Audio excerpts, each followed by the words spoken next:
வணக்கம். எல்லாம் எப்படி இருக்கீங்க? நல்லா இருக்கீங்களா? நான் உங்கள் புவனா. நான் நல்லா இருக்கேன். தெம்பாக, தைரியமாக, ஆரோக்கியமாக இருக்கேன். நீங்கள் எல்லோரும் அப்படி இருக்கணும் இல்லையா? ஒரு சின்னதாக ஒரு முத்திரை, பிராண முத்திரை. பிராணன்னா என்ன? உயிர் சக்தி. பிராணசக்தி பிராணசக்தி பிராணசக்தின்னு சொல்கிறான் இல்லையா? அது என்னது? உயிர் சக்தி, வேறு ஒன்றும் இல்லை. அதை நம்ம நல்லா வச்சுக்கணும், மேம்படுத்தணும் இல்லைங்களா? அதுக்கு என்ன பண்ணலாம்? சின்னதாக ஒரு முத்திரை, அதுக்கு பேர் பிராணமுத்திரை அப்படின்னு பேர். பிராணன் ஓடுதுன்னா எப்படி? ப்ளட் சர்க்குலேஷன், அதாவது நம்ம உடம்புல ரத்தம் தலையிலேருந்து கால் வரைக்கும், காலிலேருந்து தலை வரைக்கும் ஓடுற மாதிரி பிராணசக்திங்கிறது, அந்த உயிர் சக்திங்கிறதும் தலையிலேருந்து கால் வரைக்கும் போய் காலிலேருந்து தலை வரைக்கும் வந்து நம்ம பிராணனை, நம்ம உயிரை நல்லா வச்சுருக்கு. இருக்கிற வரைக்கும் நம்மளை பாதுகாக்கிற சக்தி தான் பிராணசக்தி. ஸோ அந்த பிராணசக்தியை இந்த முத்திரை பண்ணுறதுனால எப்படி நம்ம பேலன்ஸ் பண்ணிக்கலாம், எப்படி மேம்படுத்திக்கலாம், இந்த 2 விஷயத்தை நம்ம இப்போ பார்க்கணும். ஓகேங்களா? ரொம்ப ஈஸி. நமக்கு கையில் 10 விரல்கள் இருக்குது.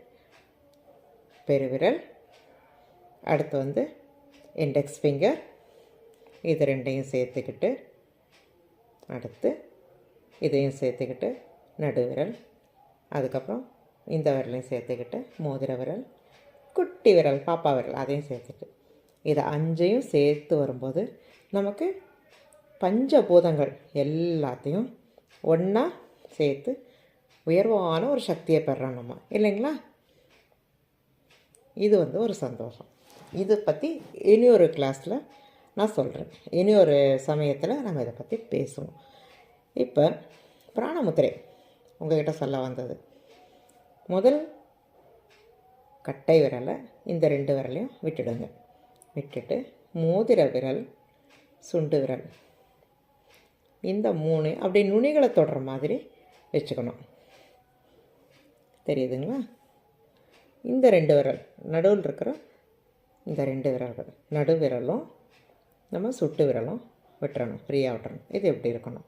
இந்த 3 விரல், அதாவது கட்டை விரலை கொண்டு உங்கள் மற்ற 2 விரல்களை நீங்கள் அழுத்தக்கூடாது.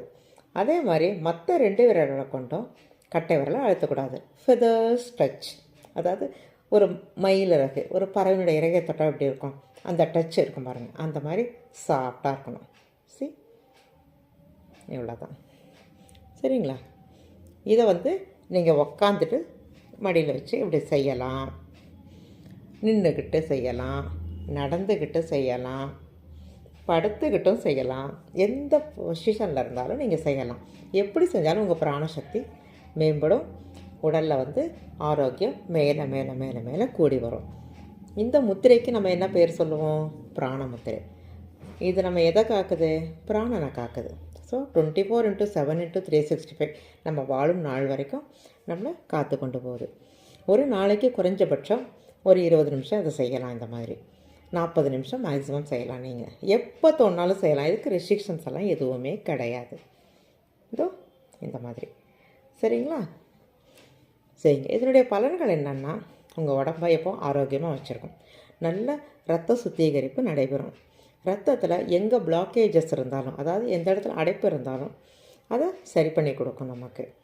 இதுக்கு இன்னொரு பெயர் சர்வரோக நிவாரணி முத்திரை. சர்வரோக நிவாரணி முத்திரை.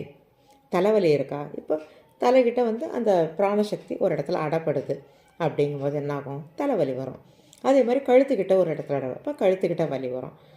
வயிறு அந்த பகுதியில், வயிற்று பகுதி கீழே வரைக்கும் அடைபடும் போது நமக்கு வயிற்று வலி, பிசிஓஎஸ் அந்த மாதிரி ப்ராப்ளங்கள்லாம் இருக்குது. நம்ம கர்ப்ப சம்மந்தப்பட்ட பிரச்சனைகள், அதை எல்லாத்தையுமே இந்த பிராணமுத்திரை தீர்த்து கொடுக்கும் உங்களுக்கு. அதேமாதிரி காலுக்கு கீழே போகும்போது கால்கிட்ட ஏதாவது வலி, எங்கே ஏதாவது பிளாக் ஆச்சுன்னு சொன்னால் இந்த பிராணசக்தி அடைபடும் போது அந்த இடத்துலையும் ஒரு வலியை உண்டாக்கி கொடுக்கும். ஸோ நம்ம உடம்பு பேலன்ஸில் இல்லை அப்படிங்கிறத நமக்கு தெரிவிக்கிறதும் நம்ம பிராணசக்தி தான். ஸோ அதை பிராணமுத்திரை செஞ்சு நம்ம எல்லாரும் நம்ம பிராணனை நல்லா வச்சுக்குவோமா, நம்ம உயிரை பாதுகாத்துக்குவோமா. மிக்க நன்றி, மிக்க மிக்க நன்றி. நான் உங்கள் புவனா.